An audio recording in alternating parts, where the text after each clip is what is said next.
September 1862. The Confederate Army of Northern Virginia, commanded by General Robert E. Lee, has achieved a major victory at Second Bull Run on August 30th. Confederate morale is up, and Lee is emboldened by his success. He now sees an opportunity and intends to invade Maryland. The idea is to take the fight into enemy territory and to lead it away from the South.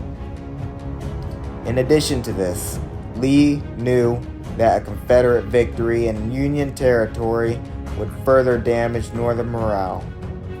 However, he also knew that his army was not equipped for an invasion of an enemy's territory, as he explained in a letter to Confederate President Jefferson Davis. He nevertheless understood that it was his best move.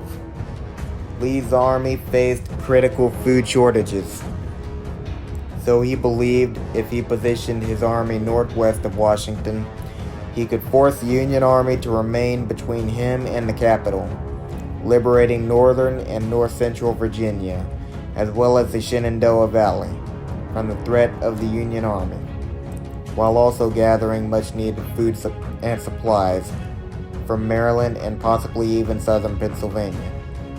To break it down in simpler terms, logistics were among the most important goals of the Maryland campaign. Without them, there could be no success. In addition to this, different factors remained. Lee believed that Southern victories would encourage European powers to recognize the Confederacy as an independent nation. Lee also hoped to affect the political climate in Washington because he understood that the only hope for a negotiated peace was for President Abraham Lincoln and the Republicans to lose the elections.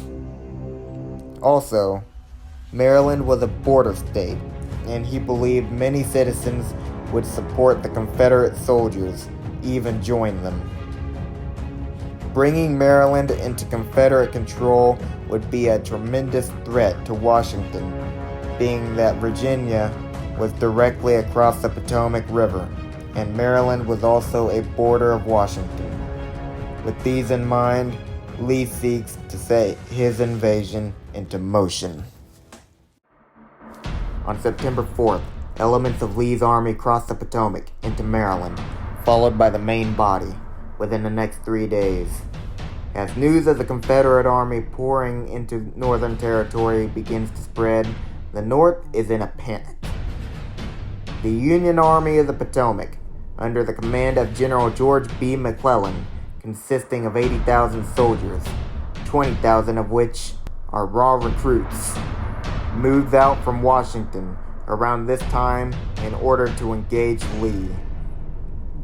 On September 13th, soldiers from the 27th Indiana Infantry made an important discovery. Lying on the ground, wrapped around 3 cigars in an abandoned Confederate camp, is a copy of Lee's Special Orders number 191, which detail a plan to capture Harper's Ferry and other surrounding areas. However, the discovery of the orders also opened up an opportunity for McClellan. Lee's army is divided and vulnerable. McClellan seizes the initiative.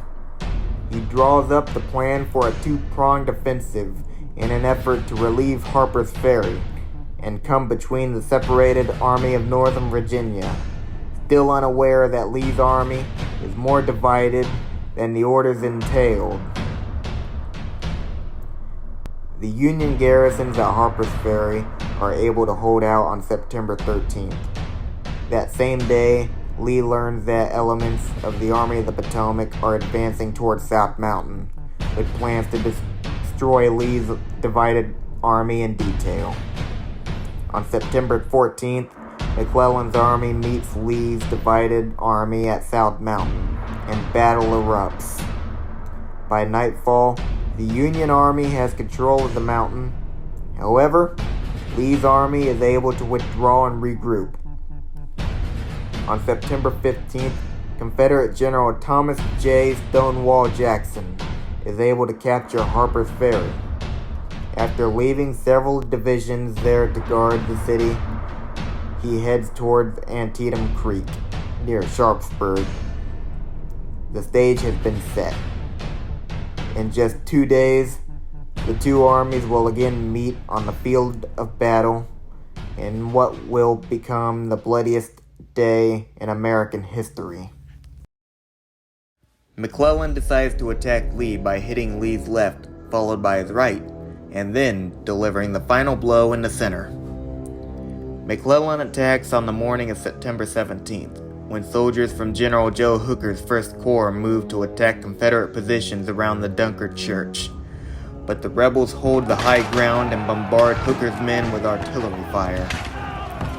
Stonewall Jackson's infantry then moves in on them near the Miller's cornfield.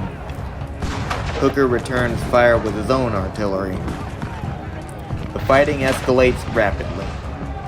The fighting in the cornfield is remembered as some of the deadliest fighting of the Civil War. To the west, General John Gibbon's Iron Brigade marches through and around the cornfield to enter the West Woods.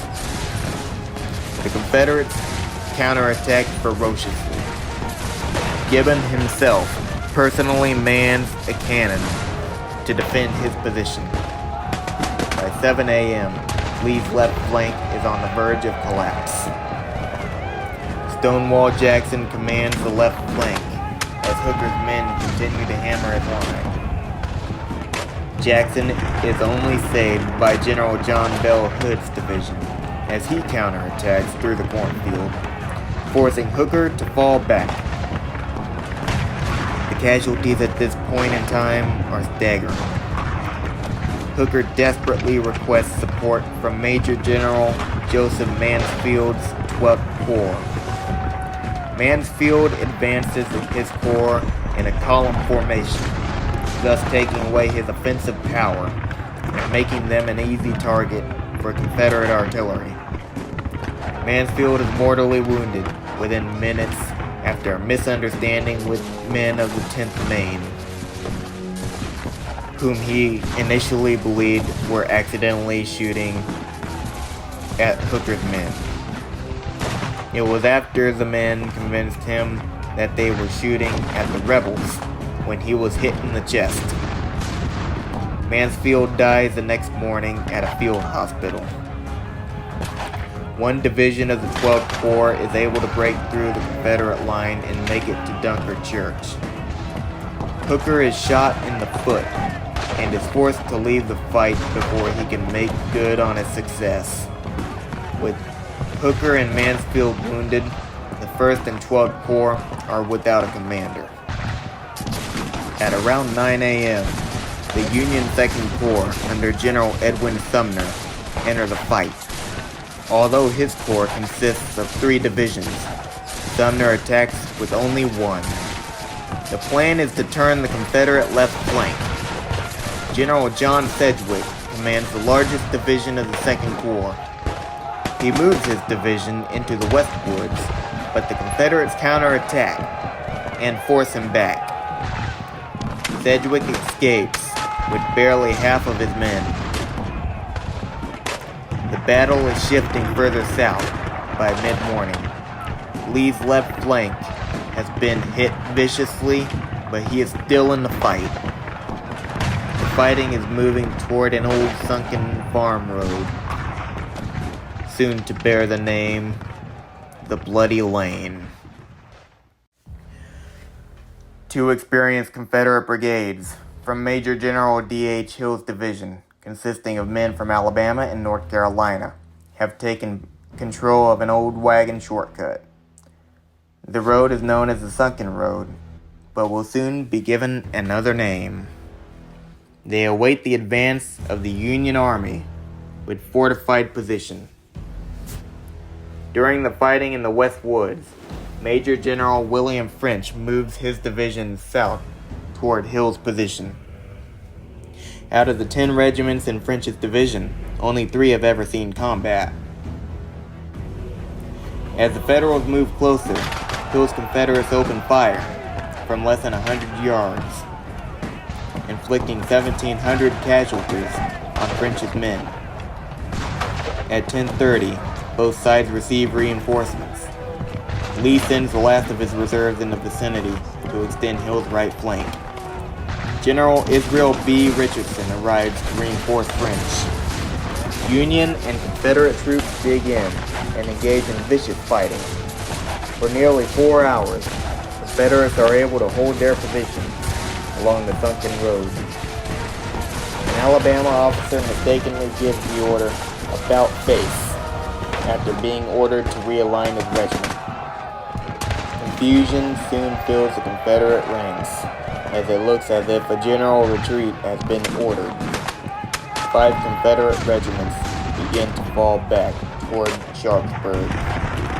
Lee's center has officially been left vulnerable.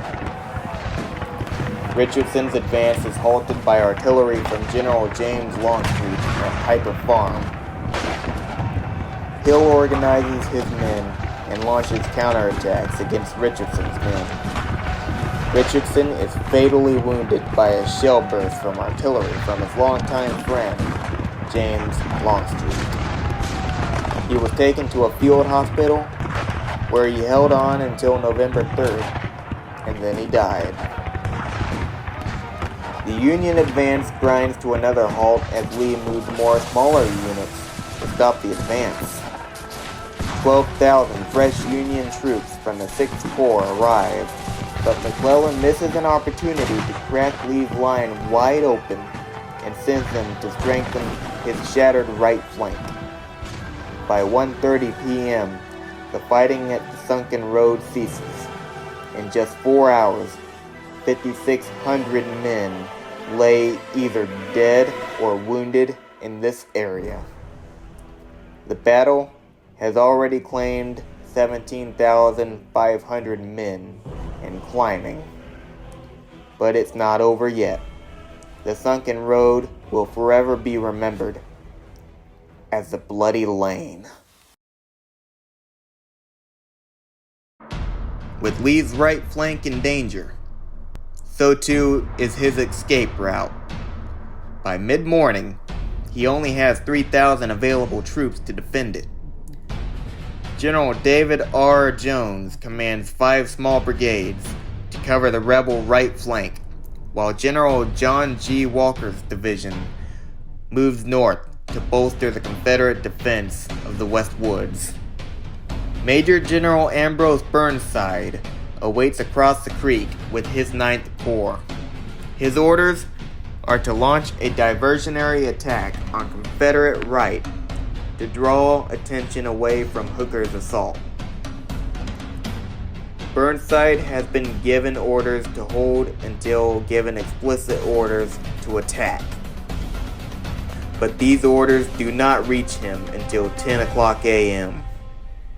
This 2-hour delay gives Lee time to shift crucial artillery to his right flank. Burnside plans to move south to flank the Confederates. But Brigadier General Isaac Rodman could not find a suitable creek to move his division across until well after noon. By then, 2 uncoordinated attempts to take the lower bridge have failed. 400 Georgians stand on the bridge, backed by 12 cannon, defending it against the rest of Burnside's division. Colonel George Crook's brigade is the first to charge, but never makes the assault after arriving 350 yards upstream. Brigadier General James Noggles leads his brigade in the next charge at 11 a.m., but comes under heavy fire and retreats before reaching the bridge. Another attempt is made at 1 p.m. by Brigadier General Edward Ferrero's brigade, who is finally able to capture the bridge. At around this time, Rodman is able to get his division across Antietam Creek, and the Georgians are forced to retreat in order to prevent being flanked. The bridge would later be named Burnside's Bridge. Lee's luck is running out. The day has turned against Lee. He is running out of reserves, and the Confederate escape route through Sharpsburg is being threatened by Union artillery. Burnside's next plan is to cut off Lee's retreat, but he takes 2 hours to get 10,000 men across the bridge, leaving 2 full brigades in reserve. Finally, at 3 p.m., Burnside begins his march toward Lee's right flank. Rodman's division pushes toward the Harper's Ferry Road, while elements of Brigadier General Orlando Wilcox's division engage Confederates under D.R. Jones. General Robert Toombs' brigade, consisting of 700 men, is left to defend the right flank of the Confederate army. The rebels in Sharpsburg are in a panic. Burnside's plan is initially successful, but its success soon comes to an end. General A.P. Hill's division endured a forced march from Harper's Ferry in order to get to the battlefield, arriving finally at around 4 o'clock. Burnside's left flank is exposed, and Hill seizes the initiative and strikes hard. The men on Burnside's left are mostly recruits with little experience. Hill's men completely surprise the Union soldiers who almost destroyed Lee's tired army. Lee's army is saved by A.P. Hill, who arrived just in time and was able to successfully force the Federals to fall back. After 12 hours of fighting, the battle comes to an end. Lee's army has suffered. Only 30,000 remain. Lee remains until the next day, ready for McClellan to strike again. McClellan refuses to move, and Lee is able to retreat and slip back into Virginia. President Lincoln is frustrated with McClellan. He refuses to move his army in pursuit of Lee. 2 months later, Lincoln removes McClellan from command. Antietam was a bloodbath. There were an estimated 22,717 casualties. 10,316 belonged to the Confederate Army, while 12,401 were Union. Over 3,000 people were killed in just one day. That's more than Pearl Harbor, D-Day, and 9/11. President Lincoln now has the victory he needs to announce the Emancipation Proclamation, with the intention of freeing the slaves in the southern states in rebellion. The Emancipation Proclamation goes into effect on January 1st, 1863. In order for it to be realized, the North must win the war. The very course of American history would change. The Emancipation Proclamation opened the door for many things. Black men were now allowed to enlist in the Union Army as the only assurance of freedom. To this very day, September 17th, 1862, remains the bloodiest single day in American history. The battlefield can be visited today, as well as the cemetery where many of the soldiers were laid to rest. The battlefield serves as a living testament to the sacrifices that were made in order to secure a new birth of freedom.